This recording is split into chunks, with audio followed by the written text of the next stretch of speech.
Future సిటీలో land కొనాలని ఆలోచిస్తున్నారా? అయితే వెంటనే మాకు కాల్ చేసి పూర్తి వివరాలు తెలుసుకోండి. ఫ్యూచర్ సిటీలో ప్లాట్ కొనండి. ఫ్యూచర్ లో మీరు కోటీశ్వర్లుగా మారే అవకాశం కోసం వెంటనే మాకు కాల్ చేయండి. నమస్కారం. కార్తీక పురాణం 7వ రోజు పారాయణలోకి వచ్చాం.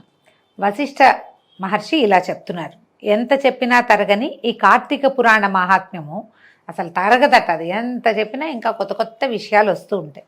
కార్తీకంలో చేయవలసిన ధర్మాలను గురించి చెప్తున్నారు. ఏకాగ్రంగా వినమంటారు. తప్పనిసరిగా చేయవలసిన వాటిని చేయకపోవటం వలన పాపాలు కలిగించేవి ఇవి. ఇప్పుడు చెయ్యాలి, అవి మనం చేయలేదనుకోండి, దానివల్ల పాపం వస్తుంది. అందుకని మనకి అమెండ్మెంట్ ఎట్లా చెప్తున్నారు, మొత్తం అంతా చేయలేకపోతే నాయన నెలలో ఒక్క రోజైనా ఇది పవిత్ర కార్తీక మాసం, ఇది చేయవలసిన విధి అని ఒక్కసారైనా ఆ స్నాన విధినో, దాన విధినో, దీపమో, దీపదానమో, ఉపవాసమో, పురాణ శ్రవణమో ఏదైనా ఓసారైనా చెయ్యి. సులువుగా అయిపోయే పురాణ శ్రవణాన్ని రోజు చేసుకో. రోజు స్నానం చేసేటప్పుడు ఈవేళ కార్తీక మాసం అని నీళ్ళల్లో హరగంగే అని గంగానదిని తలుచుకుని స్నానం చేస్తే అది కొంత ఫలితాన్ని ఇస్తుంది. మనం ఇది చేయాల్సిన విధి చేయకపోతే పాపాలు వస్తాయట. అయితే ఈ కార్తీక ధర్మాలన్నీ కూడా బ్రహ్మదేవుని ద్వారా వశిష్ఠ మహర్షికి బోధింపబడ్డాయట. అవి చెప్తున్నారు. ఇందులో ఏంటంటే కార్తీక మాసంలో కన్యాదానము చాలా విశేషం. కార్తీక మాసంలో చాలా మనకి వివాహ ముహూర్తాలు కనిపిస్తాయి చూడండి. కన్యాదానము విశేషమైతే, కన్యాదానం కాకపోయినా, ఒకవేళ అది కుదరకపోయినా, ఎవరైనా వివాహం చేసుకుంటూ ఉంటే మన వాళ్ళలోనే ఎవరో లేని వాళ్ళు, తక్కువ వాళ్ళు, చేసుకోలేని వాళ్ళు, పని వాళ్ళు, ఎవరైనా సరే అండి. బ్రాహ్మణ కన్యాదానం అనే నియమం ఏం లేదు. ఎవరికైనా సరే వివాహానికి కావలసిన వస్తు సంచయం ఇవ్వటం కూడా కన్యాదాన ఫలితాన్ని కొంత పొందింపజేస్తుంది ఆడపిల్ల వాళ్ళకి కనుక ఇస్తే. ప్రాతః స్నానం అంటే సూర్యోదయాత్ పూర్వమే స్నానము. తర్వాత యోగ్యుడైన బ్రాహ్మణ బాలకునకు ఉపనయనం చేయించడం. ఈ ఉపనయన విధి అంటే అందరూ చేసేది కాదు, అందరూ చేసుకునేది కాదు, ఎవరో కొద్దిమంది చేసుకుంటారు. వాళ్ళకి ఏదైనా అవకాశం ఇవ్వటం వల్ల కూడా మనకి ప్రయోజనం లభిస్తుంది. తర్వాత విద్యాదానము, చదువుకునే పిల్లలకి సహాయం చేయటము, లేదా ఏదైనా పాఠం చెప్పటము. వస్త్రదానము, అన్నదానము చాలా విశేషమైనవి. చేయగలిగితే చలికాలం కాబట్టి రక్షణ కల్పించడానికి ఏవైనా మనం దుప్పట్లు, కంబళ్ళు లాంటివి ఇస్తే చాలా మంచిదట. తర్వాత అన్నదానం, సరే ఎలాగ ఉపవాసాలు ఉండే కాలం కాబట్టి ఉపవాసం విడిచేటప్పుడు మనం భోజనం పెట్టడం కూడా మంచి విధి. ఇవి చాలా ప్రధానమైంది. ఒక బ్రాహ్మణ కుమారునికి కార్తీక మాసంలో ఒడుగు చేయించి దక్షిణ సమర్పించడం వల్ల పూర్వజన్మ పాపాలు కూడా తొలగిపోతాయట. తర్వాత తమ ధనంతో ఉపనయనం చేయించబడే వటువు చేసే గాయత్రి జపం వల్ల, ఈ విధంగా మనం సహాయం చేసాము ఒక ఉపనయనానికి, ఆ వటువు, ఆ బ్రహ్మచారి ఎవరైతే ఒడుగు జరిగిందో అతను చేసేటువంటి గాయత్రి జపం వల్ల ఈ డబ్బిచ్చిన దాత తాలూకు పంచమహాపాతకాలు పోతాయట. ఇది బాగుంది విశేషంగా. 100 రావి చెట్లు నాటించిన, 100 తోటలను వేయించిన, 100 నూతులను, దిగుడు బావులని నిర్మించిన, 10,000 చెరువులు తవ్వించినా వచ్చే పుణ్యం ఎంతైతే ఉంటుందో అది ఒక బ్రాహ్మణ బాలుడికి ఉపనయనం చేయించడం వల్ల పుణ్యంలో 16వ వంతు కూడా కాదట. అంటే ఉపనయనానికి అంత విశేషం ఉంది. ఇప్పుడు ఉపనయనం అంటే ఫ్యాషన్ కోసమో, ఫోటోల కోసమో అలా చేసుకునేది కాదండి. అది ఎట్లా మంత్రానుష్ఠానానికి అవసరమైన ముఖ్యమైన విధి. బ్రాహ్మణుడు కుర్రాడు పుట్టినప్పుడు మామూలు బ్రాహ్మణ అబ్బాయి కానీ అతను ద్విజుడు కాలేడు. ఎప్పుడైతే మనం ఉపనయనం జరుగుతుందో అప్పుడు అతను రెండోసారి పుట్టినట్టు. అలా రెండోసారి పుట్టినవాడు ఆ జన్మని సార్థకం చేసుకోవటానికి ఆ ఉపదేశించబడిన గాయత్రిని త్రికాల సంధ్యావందనాదులు అవి నిర్వహిస్తూ గాయత్రి జపం చేస్తే అది చేసుకున్న వాడికి ఫలితం, చేసిన వాడికి ఫలితం, చేయించిన వాడికి ఫలితం. అది వదిలేస్తే వదిలేసిన విధి పాపం మాత్రం వాడిదే, వదిలేసిన వాడిదే అవుతుంది. కానీ అతను ఏదైనా చేస్తే అది చేయించిన వాళ్ళకి ఫలితాన్ని వనగూరుస్తుందని చెప్తున్నారు. అయితే కార్తీకంలో ఉపనయన దానం చేసి తదుపరిన వచ్చే మాఘంలో కానీ వైశాఖంలో కానీ ఉపనయనం చేయించాలి. ఒకవేళ ఇప్పుడు కుదరలేదనుకోండి, ఇప్పుడు కార్తీక మాసం ఉపనయనాల మాసం కాదండి, మళ్ళీ అడుగుతాం మనం, ఈ దక్షిణాయనం కదండి, ఈ దక్షిణాయనంలో ఉపనయనాలు చెయ్యరు కదండి. చెయ్యరు. ఉత్తరాయణంలో మాత్రమే ఒడుగు ముహూర్తాలు ఉంటాయండి. ఉపనయన ముహూర్తాలు ప్రత్యేకంగా ఉంటాయి. అందుకని ఇప్పుడు బాబు వచ్చే ఈ సంవత్సరం ముహూర్తం పెట్టుకోండి, నేను ఉపనయనానికి కావాల్సింది ఇస్తాను అని ప్రామిస్ చేసి ఇప్పుడు మనం మాటిచ్చి తర్వాత వచ్చే మాఘంలోనో, వైశాఖంలోనో, జ్యేష్ఠంలోనో ఎప్పుడు కుదిరితే అప్పుడు మనం ఇది పెట్టుకోవచ్చు అన్నమాట. సాధువులు, శ్రోత్రియులు అయిన బ్రాహ్మణ బాలకులకు ఉపనయనం చేయించడం వల్ల అనంత పుణ్యం కలుగుతుందని ధర్మవేత్తలైన మునులందరూ కూడా చెప్పారు. కాబట్టి సంకల్పం చేసి ఇట్లా చేస్తానని ఒప్పుకుని, మనం చెప్పుకుని వాళ్ళకి ఒప్పుకుని వాళ్ళకి అవకాశం ఏదైనా కుదిరిస్తే కనుక ఇలా మంచిది జరుగుతుందట. ఈ కార్తీకంలో ఇలాంటి ఒక ప్రతిజ్ఞ మనం చేయవచ్చు. దానివల్ల మంచి ప్రయోజనం లభిస్తుంది. అయితే ఇతరుల సొమ్ముతో చేసే తీర్థయాత్రలు, దేవబ్రాహ్మణ సమారాధనలు వీటి వల్ల కలిగే పుణ్యం ఆ ధనదాతలకే చెందుతుందన్న విషయం మనకి తెలుసు. ఇప్పుడు మన ఫ్రెండ్స్ ఎవరో ఫారెన్లో ఉన్నారు, మనకి 10,000 25,000 పంపించి ఇక్కడ భోజనాలు పెట్టించమన్నారు. ఈ భోజనాలు పెట్టిన పుణ్యం మనకేం రాదండి, డబ్బిచ్చిన వాడికే వస్తుంది. కేవలము సహాయం చేశాం చూడండి, అది మాత్రమే వస్తుంది.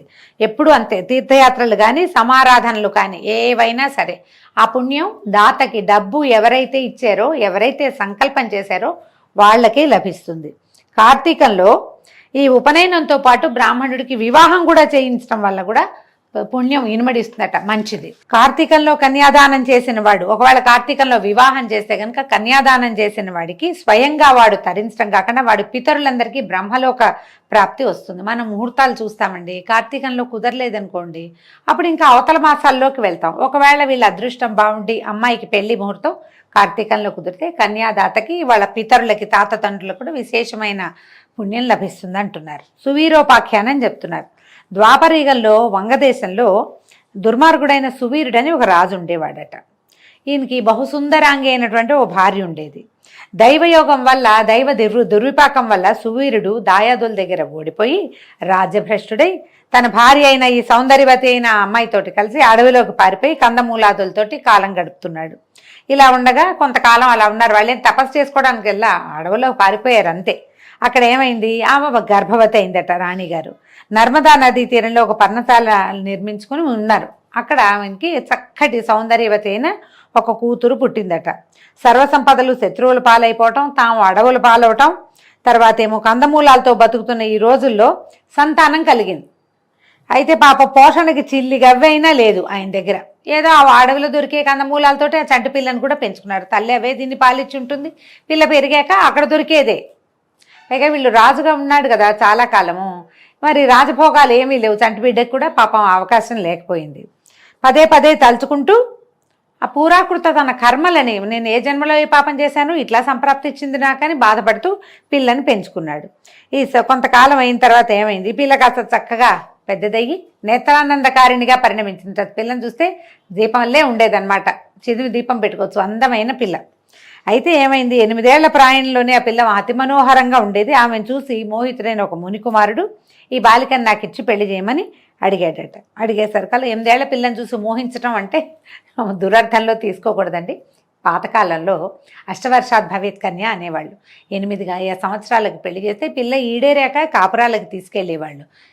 అదేమి తప్పు పొరపాటు కాదు. మన ముందు తరాల్లో కూడా ఒక 2-3 తరాల క్రితము అలాగే జరిగేది. ఈ శారదా బిల్లు ఇవది వచ్చిన తర్వాత ఈ చిన్నపిల్లలకి పెళ్ళిళ్ళు చేయకూడదు అనేది వచ్చింది, కానీ అంతకుముందు చేసేవాళ్ళు. 8 ఏళ్ళకి పిల్ల చక్క సూపర్కి బాగుంటే చక్క పోషణ చేసి పిల్ల బాగా సాగేది, ఈ పుట్టింట్లోనే ఉంచేవాళ్ళు. వివాహాల తర్వాత కాపురానికి తీసుకెళ్లేవాళ్ళు. పాతకాలం పద్ధతి కాబట్టి ఇలా జరిగిందండి.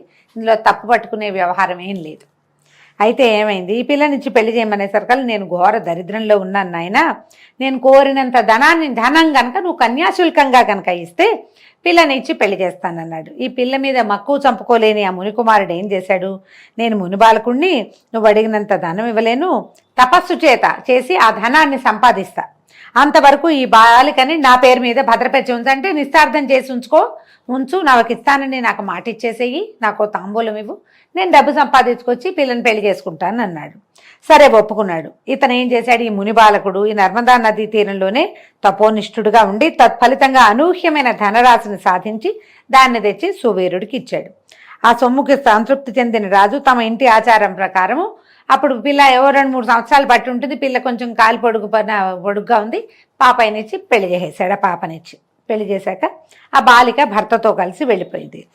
కన్యా విక్రయ ధనంతో ఆ కూతుర్ని అమ్మిన ఆ సొమ్ముతోటి ఈయన తాను భార్య హాయిగా సుఖంగా కాలక్షేపం చేసేవాళ్ళు. కొంతకాలం తర్వాత ఈ సంతోషంగా ఉండటంతో సువీరుని భార్య మళ్ళీ గర్భిణి అయి ఇంకొక ఆడపిల్లని కన్నదట. రాజు మరీ సంతోషించాడు.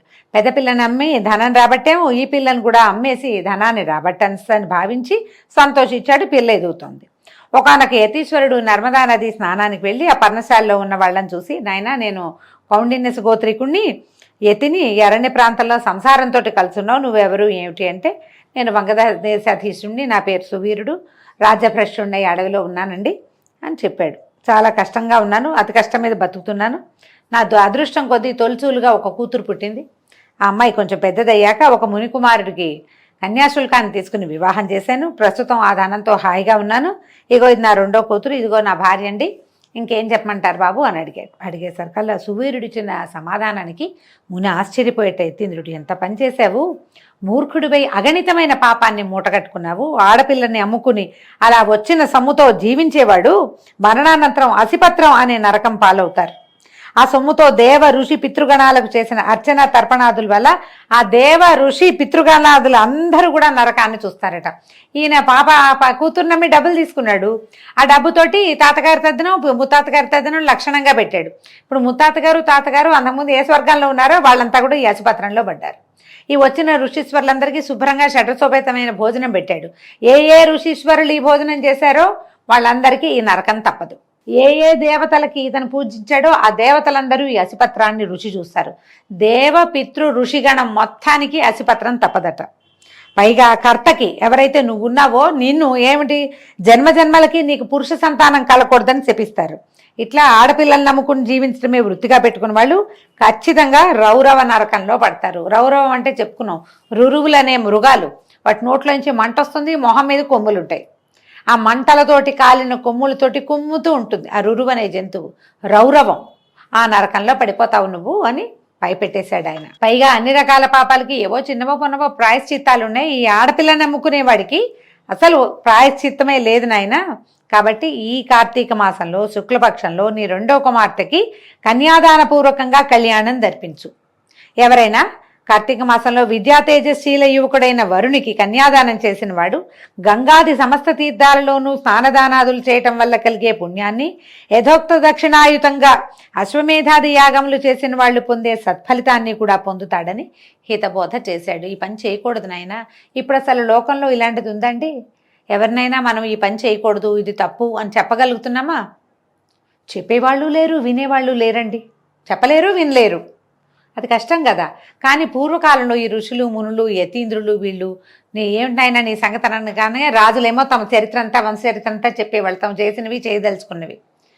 నిజం చెప్పడం కూడా ఒక విశేషమైన సంగతే కదా. రాజుగారు ఏం చేశాడు, తను చేసిన పాపాన్ని చక్కగా చెప్పాడు. యతిగారు ఏమన్నాడు, అసలు అది చేయకూడని పని, మీ వాళ్ళంతా నా రౌరవంలో పడతారు నాయన, ఈసారి ఈ పని చెయ్యి అంటే డబ్బు కోసం ఆశించకుండా రాజుగారు ఆ పని చేశాడు. కానీ చేశాడో లేదో చూద్దాం చూడండి.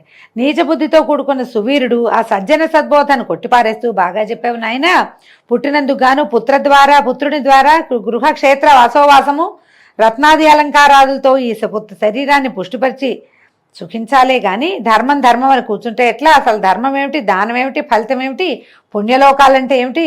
అయ్యా యతీశ్వర, ఏదో రకంగా డబ్బులు సంపాదించి భోగాలు అనుభవించడమే ప్రధానము. పెద్ద పిల్ల విషయంలో కంటే ఎక్కువగా డబ్బు ఇచ్చేవాడి కోసమే నా చిన్నపిల్లనిచ్చి పెళ్లి చేస్తాను, నేను కోరుకుంటున్న సుఖభోగాలని అనుభవిస్తాను, అయినా నా విషయాలు నీకెందుకు, వెళ్ళిపోమన్నాడు. మొదటేమో వినయంగా చెప్పాడు. ఎప్పుడైతే ఆయన డబ్బు తీసుకోవద్దు అనగానే ఈయనకి నచ్చలేదు. సువీరుడికి నచ్చక, నేను నీ మాట విన్ను, నేను డబ్బు తీసుకుంటాను అంతేనన్నాడు. తర్వాత ఏమైంది, ఈ సువీరుడి పూర్వీకుల్లో ఇప్పుడు యతీశ్వరుడు ఏం చేశాడు, ఎవరి కర్మకి ఎవరి కర్తలు, నువ్వు నీతో నీ వాళ్ళు అందరూ పాపకూపంలో అంధకారంలో పడిపోవాలని ఉంటే ఇక మేము చేసేది ఏముంది, మీ ఇంట్లో భోజనం మాత్రం నాకు వద్దునైనా, నువ్వు చేసిన దాన్ని చెల్లు నమస్కారం అని ఆయన వెళ్ళిపోయాడు. ఇంకా వీళ్ళ ఇంట్లో అన్నం కూడా తినలా. అయితే ఈ సువీరుడి పూర్వీకులు శృతకీర్తన ఒక రాజుగారు ఉన్నట్ట. ఈయన సమస్త సద్ధర్మ ప్రవక్త, శతాధిక యాగకర్త అయిన ఆ శృతకీర్తి తన పుణ్యకార్యాల వల్ల స్వర్గంలోని ఇంద్రాదులతో గౌరవింపబడుతూ సమస్త స్వర్గ సుఖాలు అనుభవిస్తున్నట్ట. ఈ సువీరుడికి యముడు విధించిన శిక్ష కారణంగా యమదూతలు స్వర్గం చేరి అక్కడ సుఖిస్తున్న శృతకీర్తి యొక్క జీవుని పాశబద్ధం చేసి నరకానికి తీసుకొచ్చారట. ఆయన తెల్లబోయాడు శృతకీర్తి. ఏమిటి ఇది, ఆశ్చర్యపోయేట. యముడి ముంగిట్లో నిలబడి, స్వర్గంలో ఉన్న నన్ను ఇక్కడికి ఎందుకు రప్పించావు, నేను చేసిన పాపం ఏమిటి అని అడిగితే అప్పుడు మహాధర్ముడు యమధర్మరాజు మందహాసం చేశాడు. శృతకీర్తి, నువ్వు పుణ్యాత్ముడివి, స్వర్గార్హుడివి, అందులో సందేహం లేదు. కానీ నీ వంశీకుడైనటువంటి సువీరుడు కన్యను విక్రయించాడు. అతగాడు చేసిన మహాపాపం వల్ల అతని వంశంలో ఉన్న వాళ్ళందరూ నరకానికి రావాల్సి వచ్చింది. మహాపుణ్యశాలివైనా నీకు కూడా తప్పలేదు, నువ్వు కూడా ఇక్కడికి రావాల్సి వచ్చింది. అయినా వ్యక్తిగతంగా సువీరుడు ఏం చేశాడు, ఈ సువీరుడైతే పెద్దమ్మాయికి కన్యాదానం చేశాడు, మరణించాడు. వాడు నరకానికి వచ్చి వాడి వల్ల మీరంతా వచ్చారు. కానీ సువీరుడి భార్య జీవించే ఉంది, కుమార్తెతో కలిసి జీవిస్తోంది. నర్మదా నదీ తీరంలో ఉన్న పర్ణశాలలో ఉన్నది. ఆ అమ్మాయికి ఇంకా వివాహం కాలేదు. నువ్వు నాకు నా అనుగ్రహం వల్ల దేహివై అంటే భూలోక వాసులు ఎలా ఉంటారు అట్లా మనిషి శరీరాన్ని కలిగిన వాడే అక్కడికి వెళ్ళి ఆ అమ్మాయిని యోగ్యుడైన వరునికిచ్చి కన్యాదాన పూర్వకంగా వివాహం చెయ్యి. ఎవరైతే కార్తీక మాసంలో సర్వాలంకార భూషిత అయిన కన్యను యోగ్యుడైన వరుడికి దానం చేస్తాడో వాడు లోకాధిపతితో తుల్యుడవుతాడు. అలా కన్యాదానం చేయాలనే సంకల్పం ఉండి కూడా సంతానం లేనివాడు బ్రాహ్మణ కన్యాదానానికి గాను కన్యాదానానికైనా లేకపోతే ఆ కన్యాదాన్ని అందుకోబోయే బ్రాహ్మణుడికి కానీ ధన సహాయం చేసినట్లయితే, చూడండి అమ్మాయికే కాదండి కుర్రాడికి కూడా సహాయం చేయొచ్చు. పెళ్లి చేసుకునే సత్తు లేదు, వాళ్ళు ఎవరో పెళ్ళిస్తామన్నారు, వీళ్ళు కష్టంలో ఉన్నారు, మగపిల్లవాడు అతనికి సహాయం చేసినా సరే అప్పుడు ఈ ధనదాత కన్యాదాత పొందే ఫలితాన్నే పొందుతాడు. అదే కాకుండా స్వలాభాపేక్ష రహితులై 2 పాడి ఆవుల్ని చెల్లించి కన్యను కొని ఆ కన్యను చక్కటి వరునికిచ్చి పెళ్లి చేసేవారు కూడా కన్యాదాన ఫలితాన్ని పొందుతారు. మన పక్కింటి వాళ్ళు వెనకింటి వాళ్ళు మన బంధువుల్లోనే మనం అలా ఇవ్వచ్చట. 2 ఆవులు ఇవ్వాలి, ఇచ్చి వాళ్ళ కన్యని మనం తీసుకుని మనం కన్యాదానం చేసినా కూడా ఫలితం లభిస్తుందట.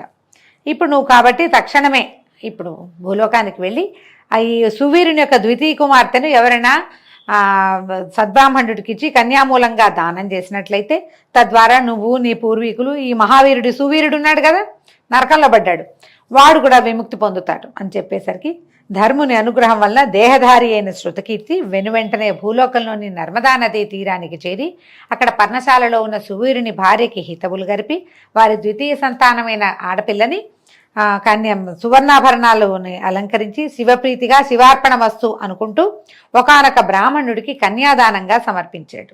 ఆ పుణ్యమహిమ వల్ల సువీరుడు నరకపీడ విముక్తుడై స్వర్గం చేరి సుఖించాడు.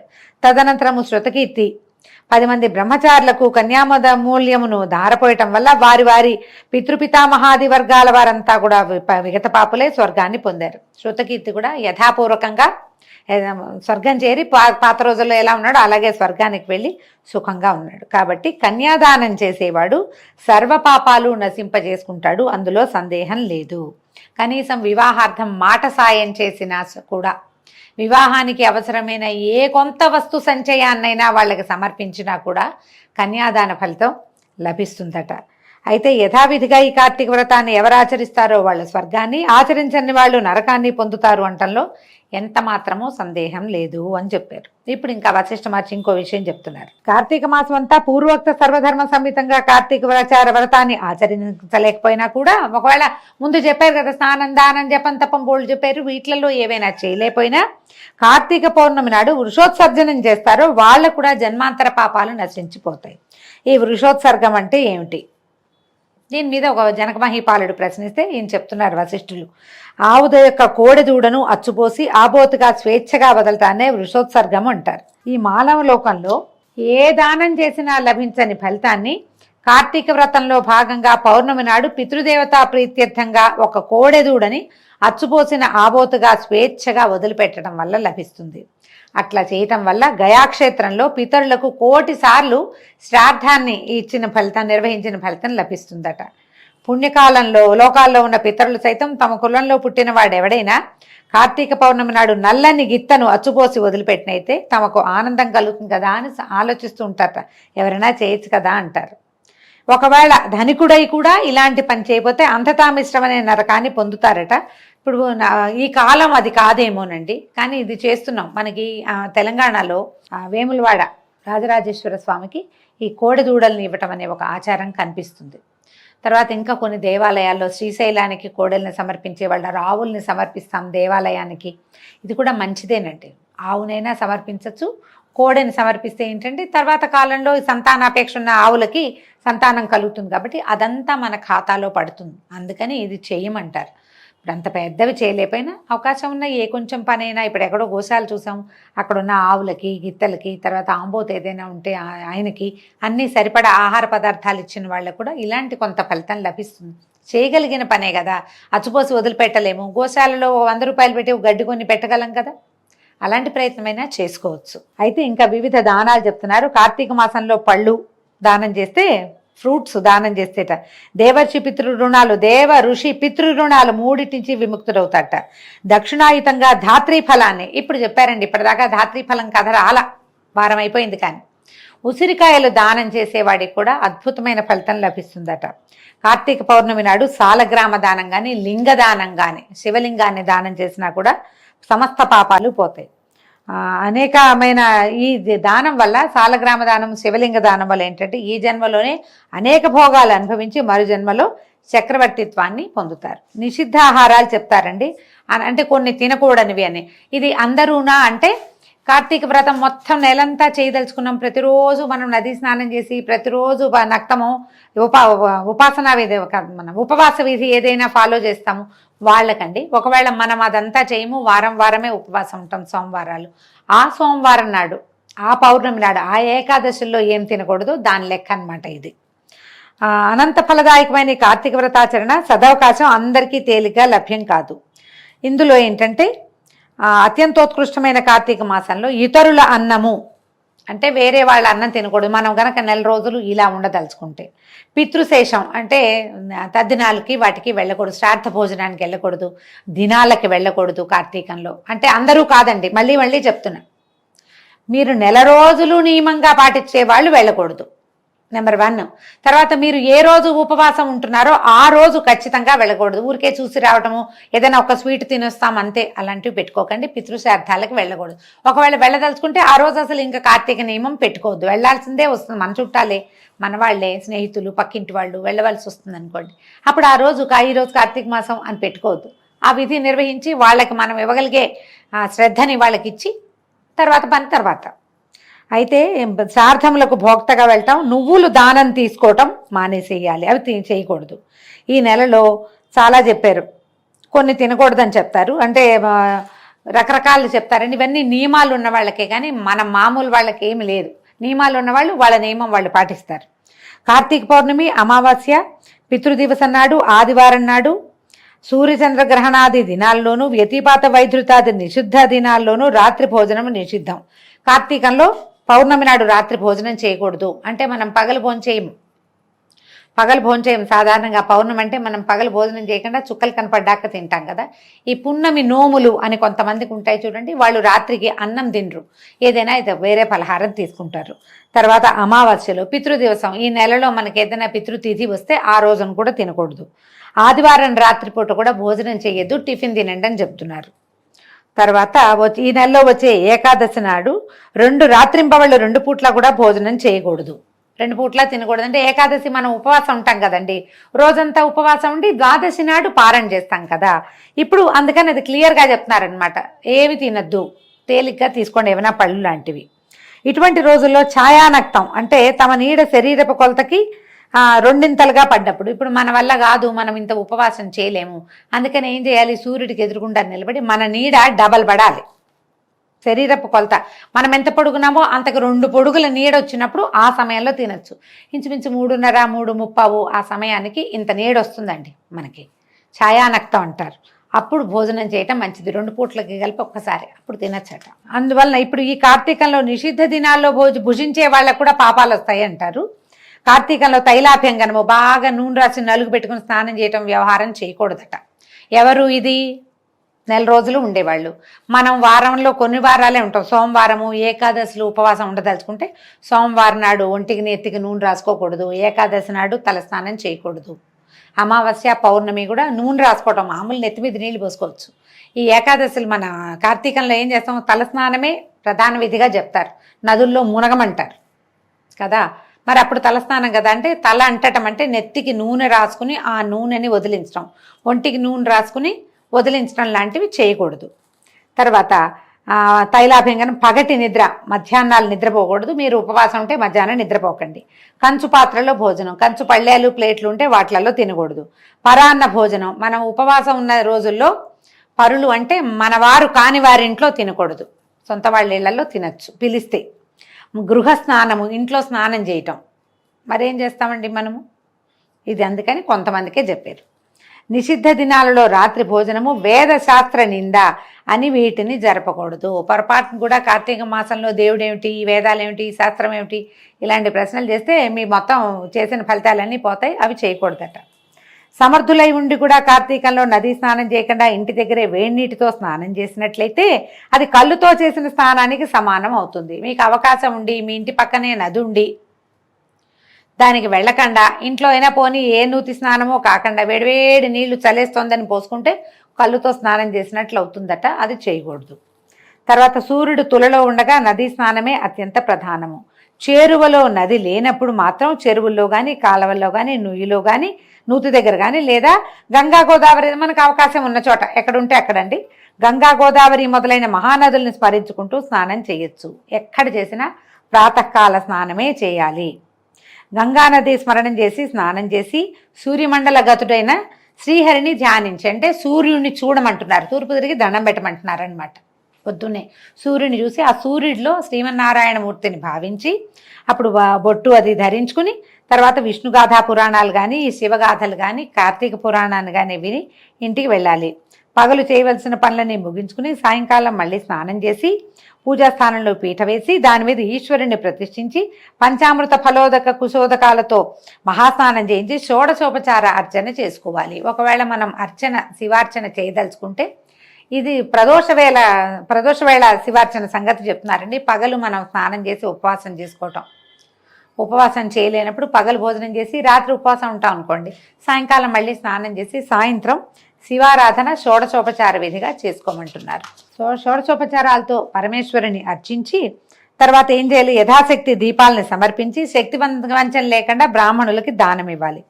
ఈ విధంగా కార్తీకంలో నెల రోజులు బ్రాహ్మణ సమేతంగా ఈ వ్రతాన్ని ఆచరించే వాళ్ళు 100 వాజపేయాలు 1000 సోమాశ్వమేధాలు చేసిన ఫలితాన్ని పొందుతాడు.